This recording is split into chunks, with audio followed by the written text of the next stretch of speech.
Welcome back, everybody. This is episode 2 of the PreLawDropout podcast, and today's case is the murder of Sarah Stern. This happened back in 2016. It happened in Neptune City, New Jersey, which is a great name for a city. Neptune City sounds like straight out of a comic book or a superhero movie. Honestly, it kind of sounds made up. I think if you told someone, yeah, I'm from Neptune City, they might not believe you, but it is real.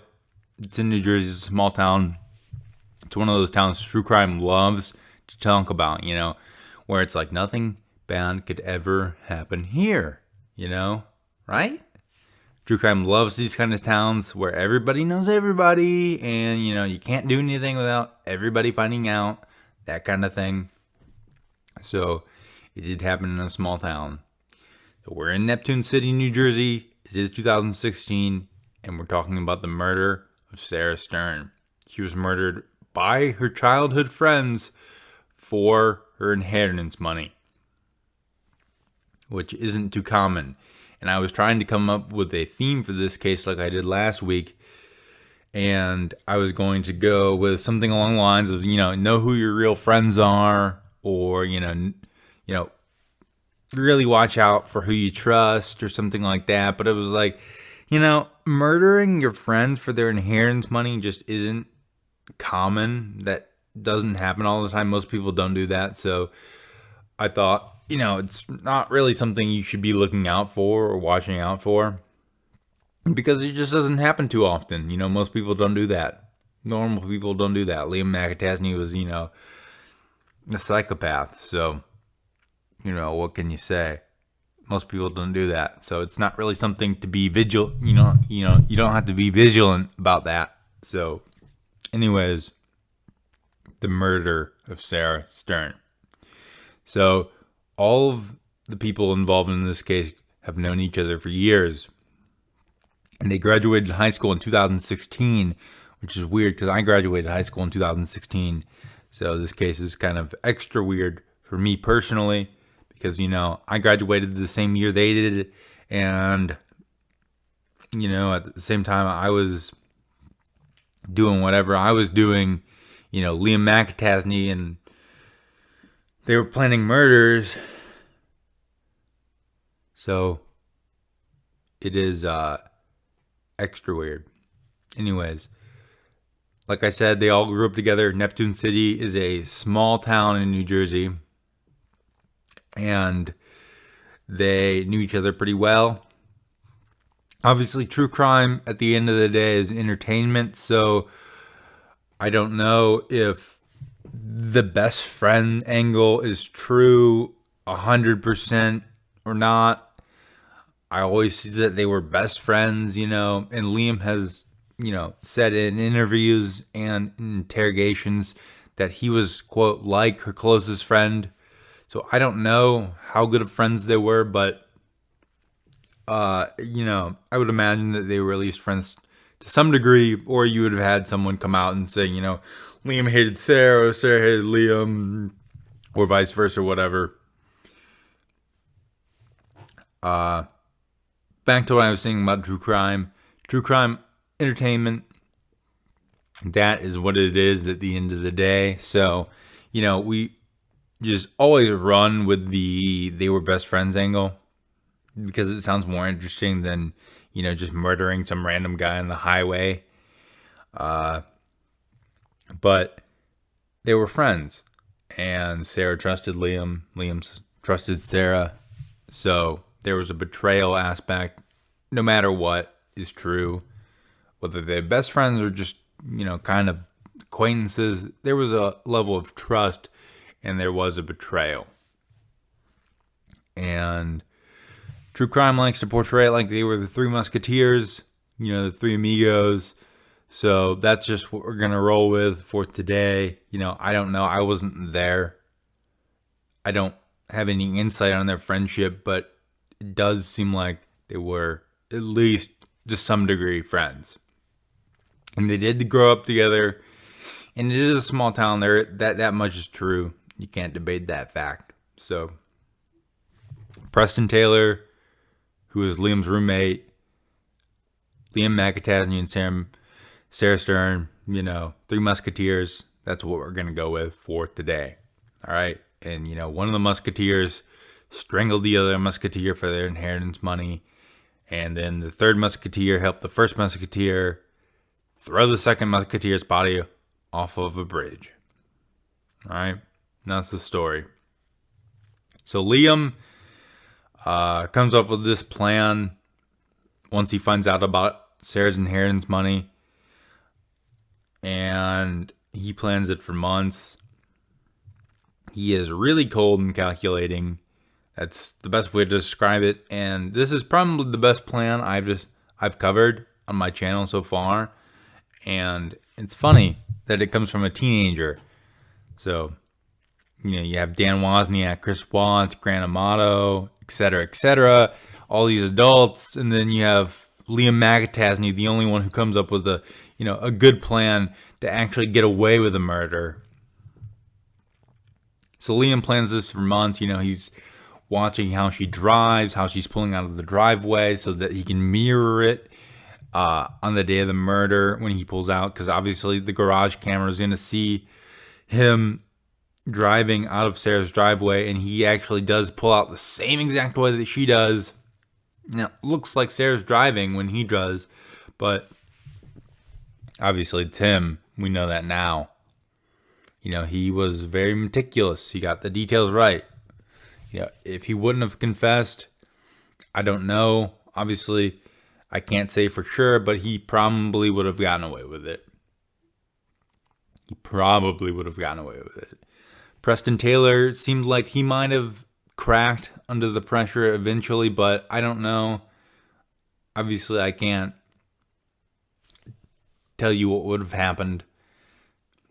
But at the time, if Liam had not confessed to Anthony Curry, who was a friend from high school, he would not have been convicted of this murder. So let's get back to what I was talking about earlier. Let's get back on track. So Liam concocted this plan that was, again, really about as good as it can get for murder plans go. The weakest part was probably the murder itself. He chose to strangle Sarah. If you've heard his confession, he says it took about 30 minutes to strangle Sarah. Now I'm going to play the confession at the end if you want to hear it, if you haven't already, or if you just want to hear it again. Strangle Sarah. It took him roughly 30 minutes. That's his own estimation. I think, he probably underestimated how hard it is to strangle someone. It's not like it is in the movies and television. It isn't all over in a minute.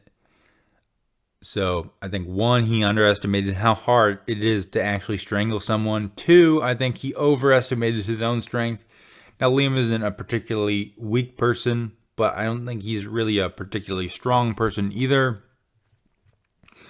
The Liam Mcatasney you see in court videos is bigger than Liam Mcatasney who committed this crime. He gained weight during his time in prison.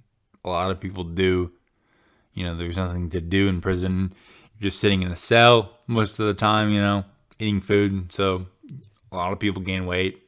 Nothing wrong with that, but Liam Mcatasney looks a lot bigger in the court videos than he was when he committed the crime. So Liam Mcatasney, he's not a weak guy, but he's not a particularly strong guy. So I think he overestimated his own strength. And 3, I think he underestimated Sarah's strength physically.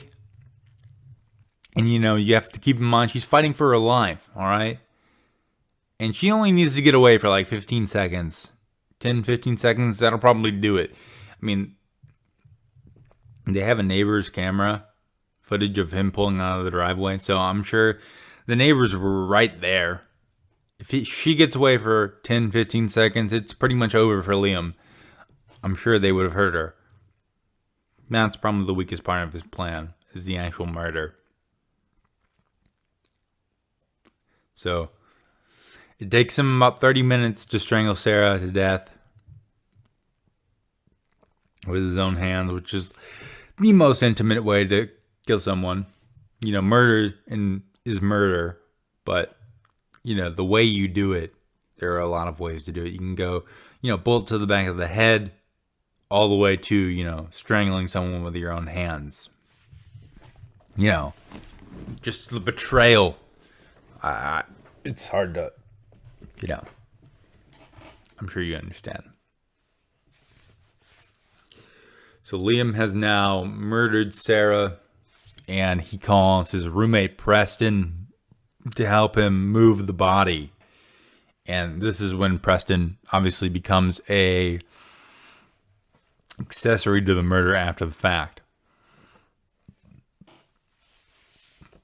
And to dispose of the body, they drive Sarah's car to a bridge, and they throw her body over the bridge into the ocean in an attempt to make it look like Sarah committed suicide. So the next day, that is the story they go with. And Liam is pretty good in interviews with police. Better than Preston. He just keeps saying, I don't know if you've seen these, but they are available on the internet pretty freely. So you can go look these up if you want to. Interviews with police, Liam Mcatasney. He says that Sarah wanted to go to Canada.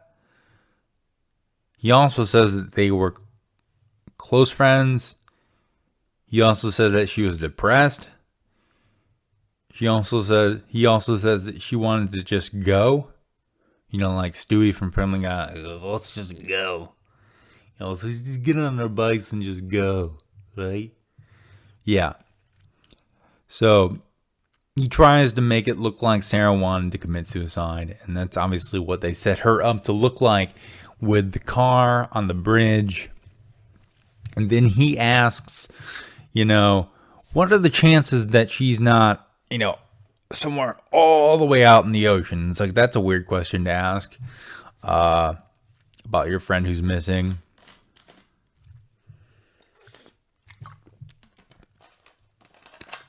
And then it's at that point where his parents hire him a lawyer for him, which is a good idea. You never want to talk to the police, especially in a murder case. Police aren't on your side. Just keep that in mind for the most part. Hire a lawyer. You'll always feel better with a lawyer there. So hire a lawyer if you're going to talk to police. But anyways, yeah, they hire a lawyer and Liam stops talking. So that is a dead end. They bring in Preston. They don't really get anything from Preston. Like I said earlier, if Liam hadn't confessed to Anthony Curry, who I'll get to later, we're probably not going to have this conversation. He probably would have gotten caught unless Preston Taylor would have cracked under the pressure or the guilt. So Liam ultimately confesses to Preston Taylor when he comes into town. No, excuse me. Liam Mcatasney confesses to Anthony Curry when he comes back into town. Old friend. And this is when it gets bad. He describes the murder in detail, and he also lets us all know that he got less money than he thought he would have. It was in a safe, and it was old money.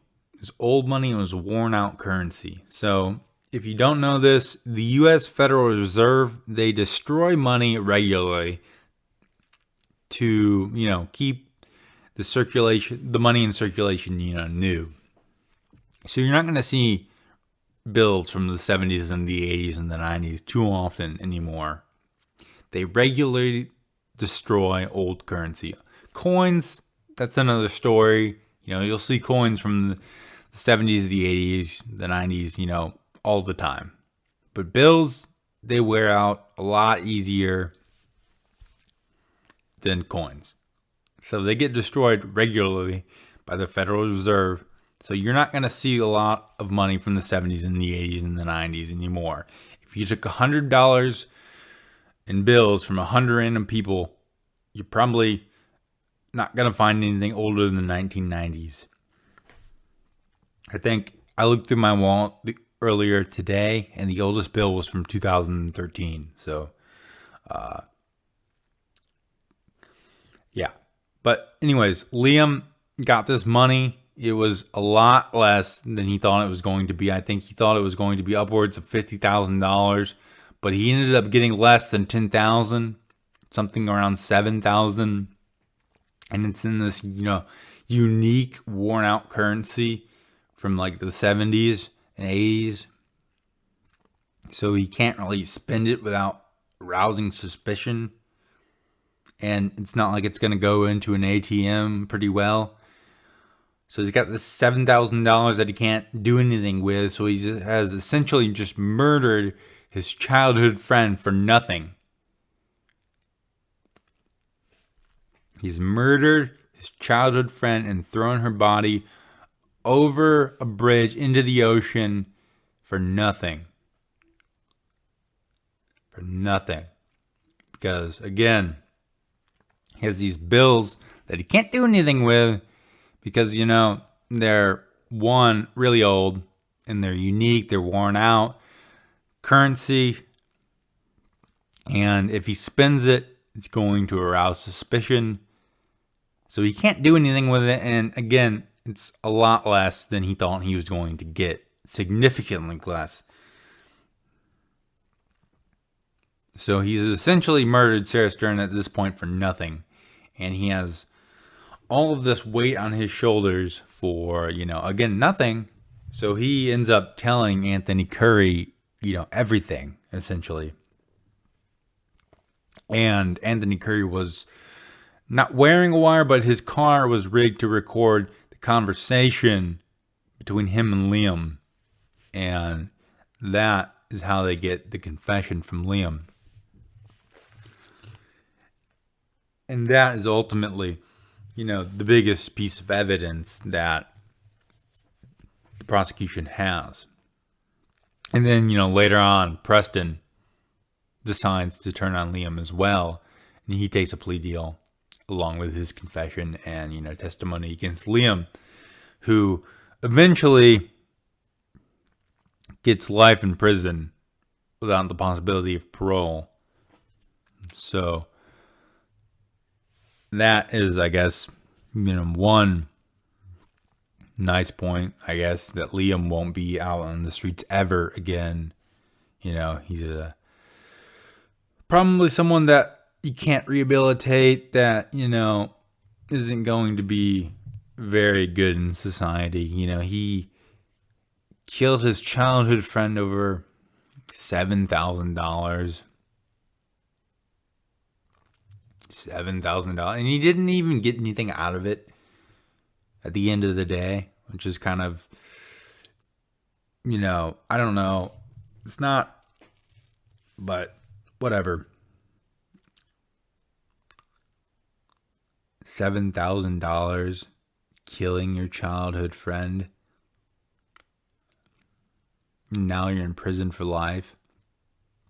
That's not something normal people do.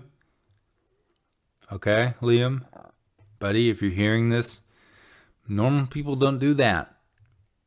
Normal people don't. Liam actually has a twin brother, if you're not aware of that fact, which is kind of weird because he doesn't get brought up at all, really, in any coverage of this murder. But Liam does have a twin brother. And I have always wondered what his role in this was. Like what he was doing during this time. I know he wasn't involved in the murder, but I would like to know what he was doing during this time. How he feels about all of this. And I forgot to mention this, but they always bring this up. Preston and Sarah, they went to the prom together, okay? They'll never not bring that up. True crime has to bring that up. They went to the prom together, right? They went to the prom, okay? They went to the prom together. They were best friends. 3 musketeers, 3 amigos, whatever. I don't know. Again, as far as the relationship between Sarah, Preston, and Liam goes, I don't know if they were best friends like, it's portrayed, but they were friends to some degree, and the betrayal was there, and that much is true. So, I don't know. This is just a really disturbing case where you have teenagers murdering each other, which is another reason I think this case is really interesting, and has found itself at the center of attention in true crime circles. Most murders don't get picked up by true crime. If I got murdered by some random person, chances are you're not going to hear about it. But this case got picked up by the internet and has been talked about a lot. If you've heard of True Crime Daily, they get into over dramatic, melodramatic commentaries and stuff like that. But that's not what we do here. So that was the murder of Sarah Stern. Liam Mcatasney, again, essentially murders her for nothing. $7,000 that he can't spend really anywhere. Maybe he can buy a Snickers bar or something like that. Maybe. It's like, hey buddy, where did you get this $5 bill from 1970? Didn't Sarah have a bunch of them? And she just got murdered. That's kind of weird. So he can't spend any of the money. So he essentially murdered her for nothing. And it's just a really disturbing case. So that is the murder of Sarah Stern. Next week's case is going to be the Craigslist killer, Philip Markoff. I hope you enjoyed this episode. Thanks for watching. This was the PreLawDropout podcast.